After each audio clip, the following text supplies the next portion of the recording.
So today I'm coming to you guys with the most exciting Becoming Sam update to date, and that is that last week I have had my first appointment with Dr. Lorimer at Gendercare.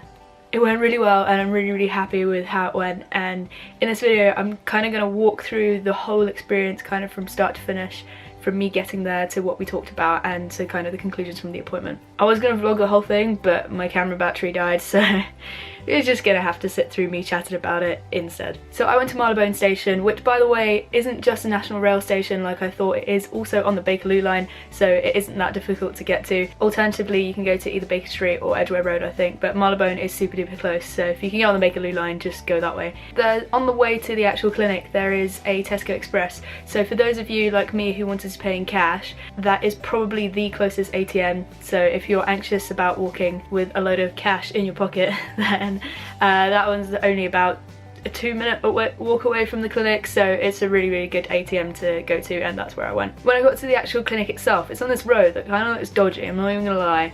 It looked a bit, it didn't look legit, but there was the clinic and it had a few like clinic logos and stuff outside of it, so you just go inside there, and I don't know if the receptionist is normally there, but when I got there, there wasn't a receptionist sitting at the desk, but someone just popped out and told me to fill in this form if I'm seeing Gendercare, which I was, of course. On the form, you just had to write some basic details about yourself and your GP, so that was it. I wrote my preferred name on it, so I wrote Sam, and I checked with Dr. Lorimer later on if that was okay, and yes, it's alright because they need those details to send to your GP, but he said that they'll cross-reference your surname and your date of birth anyway, so it doesn't matter if your first name doesn't quite match up. So if you haven't changed your name, just like I haven't, then it's all good. Dr. Lorimer then came and picked me up and then took me to his room upstairs, and let me tell you, he's just one of those people where as soon as you meet him you feel warm and you feel like you can tell your life to him. He's really lovely, really humorous, so you know, we had a little joke about no one being able to pronounce my surname kind of from the get-go, and it made me feel really at ease, and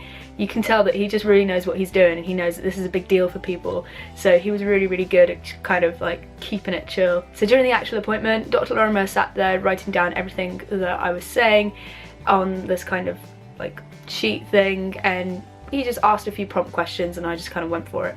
Another thing I really liked about Dr. Lorimer is that it didn't kind of feel like one-sided therapy. He did chat sometimes and he did slot in his own things, just, you know, his own experiences with other patients and just things he knew about how the way things work. So it was really nice because it didn't feel like it was all just me word vomiting at him. I can't remember everything that we talked about, but when I get sent my kind of summary of my appointment, then I'll just write in the description below all the kind of key points. But yeah, the first question he asked was kind of what you want from Gendercare and why you're there, because some people will be there because they want top surgery and not just because they want hormones or something, and some people are there because they're still trying to figure out who they are. So it will be different for people, even though it might not feel that way to you, because you might feel like you want the obvious thing, which is what I felt. But yeah, so he just kind of wants to know that, and then after that you get more into childhood, your family, coming out, how you felt about puberty. There was a little bit about whether you wanted to have children and whether you wanted to freeze your eggs. That one took me aback a little bit. I forgot that might be a question that would be asked, but yeah, that's a question. Also a little warning, there is a question about how you feel about being intimate with other people, so that is something that gets covered as well. We did chat very briefly about name change because mine was a bit complicated. I will make a video about that eventually, but that wasn't really made a big deal. He understood that as long as it's going to be done soon, then it's all good. He talked about whether there's anyone in my life who I've not really come out to and whether that will be an issue, because of course there's the whole thing where you don't want to be out to like most people, but then you'll see someone like halfway through your transition and they're suddenly going to be like, well, who's this, you know? So those are all the topics that I can actually think of from the top of my head. I can't think of anything else that we talked about. It was all kind of very in the moment, and it felt like the hour was not enough for all the things that I wanted to say, but we did actually finish on time, so it was paced very well. Oh, I just remembered one thing that he did talk about was kind of like support networks, but not in real life, like not your friends and family and stuff, but online if you go on any support groups or anything. So I told him about UKFTM on Tumblr, and he actually says that he loves that Tumblr. He thinks it's an excellent source of information, so I'll link them down below. I use them all the time. I send anon questions to them all the time.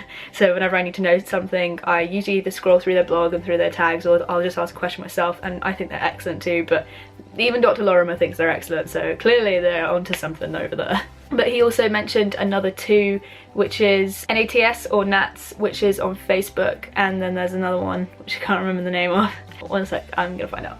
And the other one is TMSA UK, which is also a Facebook group that's apparently really good for support and stuff. And he gave it on this really cool, cute little business card that looks like this. At the end, he just kind of rounded up the appointment and his kind of conclusions from it and stuff. And he said that at the end, he kind of goes through three things, and the first thing is a diagnosis. So a lot of people, he said, will self-diagnose themselves with gender dysphoria, as of I and as of many people who will go there. And he said that yes, he agreed, and he has diagnosed me with gender dysphoria. And that kind of also really made me feel weird, because in my head I was going to see Dr. Lorimer and I was going to Gendercare because I wanted hormones, you know. I knew who I was and I was going there for a purpose, and it didn't cross my mind that I would come out of there with a diagnosis. I mean, he said, you know, technically this has to go on my medical record now, and it's a really weird concept to me, because to me it's not a mental health problem, you know, that's not what it is to me. To me it's just who I am, and it was really weird, and I understand why it has to be done, of course, but I just kind of forgot that, you know, I was going to be diagnosed with a disorder when I went there. So it was a bit weird. I can't actually remember what the second thing was. I think it was just kind of like family support and stuff, and if you're ready for the transition. I can't really remember what the second thing was. Again, once I get the file emailed to me with like the summary of everything that me and Dr. Lorimer discussed, I will put it in the description, but I can't remember it right now, I'm not gonna lie. And the last thing was to look at my bloods and to check if I'm okay for hormones, and if he feels that he's ready to put me on hormones. So I had my blood test with me, kind of like on a sheet, and I gave them to him, and he had a quick little skim read, and yeah, he said he thinks everything is fine. He said my estrogen was a bit high, but it's something to do with where I was in the cycle, so he said it's not exactly worrying. My vitamin D is low, but you know, we live in London, so you can't expect any better. Yeah, so he said my bloods look fine, but of course he does need to talk to Dr. Seal.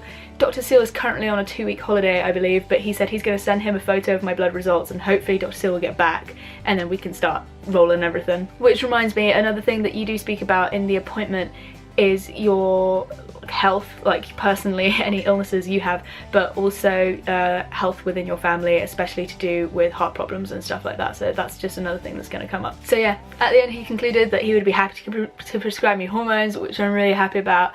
And yeah, basically I just have to wait a few weeks till I get my like summary thing emailed to me, and then when I get that emailed to me, I'm just going to confirm that I'm happy with everything that he's written in it, and then he'll send a letter to me, my GP, Charing Cross as well. He said that it might not actually speed anything up when I get there, but it might be helpful for them to already have a file on me, and yeah, somewhere else I think, but I'm not sure.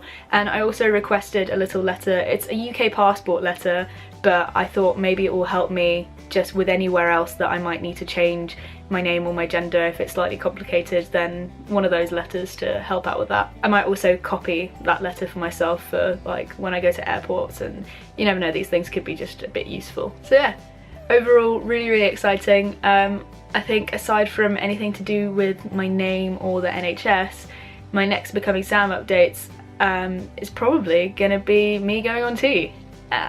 It's like within a month basically. I mean, hopefully everything's okay with my bloods and Dr. Seal agrees with Dr. Lorimer, but it's looking that way, and oh, it's so cool. It's just so exciting.